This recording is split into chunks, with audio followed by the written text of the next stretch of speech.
As you can see, the leaves are falling from the trees, the temperature's dropping, and those long summer days are but a distant memory. But if you've got a good set of quality riding gear like this, the roads are dry and the sun is shining, there's no excuse for not getting out for a ride. Which is just as well, because Suzuki have given us their new M90 Boulevard Cruiser.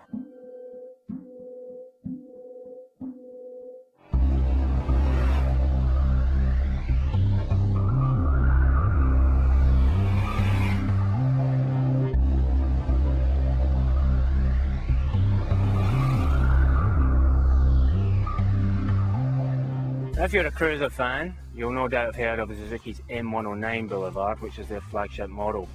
One look at this bike and it's easy to see the family resemblance, because it's styled almost the same. It's hard not to draw comparisons with the 109 when you're looking at the 90, so let's look at the differences. The wheelbase is 1690mm, which is 20mm shorter.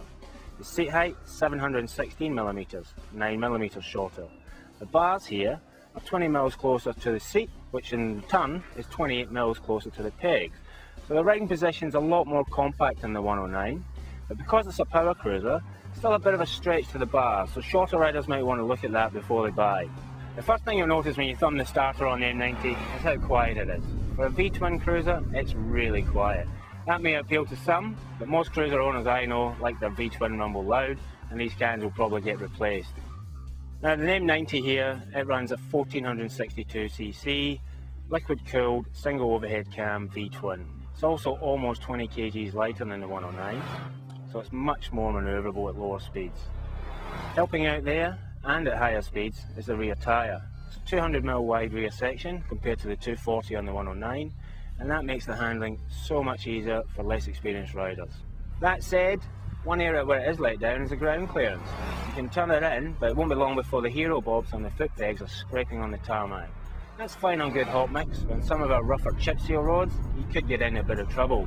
Personally, I put some new forward controls on there and get the bike set up for me. Now this is a 1500 V-twin, which has got a reasonable amount of power.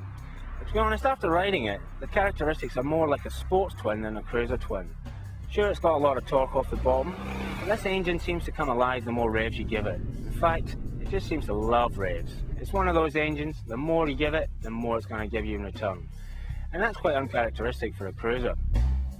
One area where the M90 isn't quite as good as Big Brother is on the braking front. The 109 has 6-pot radial mount calipers that are simply stunning and possibly the best you can get on a cruiser. What we've got on the 90 is a pair of 290mm discs with 2 piston calipers up front and a 275 with a 2-pot on the back. The front discs are not too bad. Give them a real handful and you'll pull them up. The back disc, not so good. In fact, I thought it was pretty useless.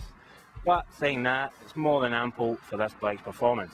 Now being a bike that weighs just under 330 kgs, you'd think this 18-litre fuel tank wouldn't last long. But on our test, we managed to get 231 kilometres out of it before the fuel light came on. It doesn't sound like an awful lot, but considering the way we've been riding this bike, it's pretty good. Now the M90 may not have the same bragging rights as the 109, doesn't have that big fat tyre, doesn't have the 1800. But what it does have is a great little 1500 V-twin, better handling than Bigger Brother, and a $4,000 cheaper price tag. $16,995, and that's pretty much on the money in this market.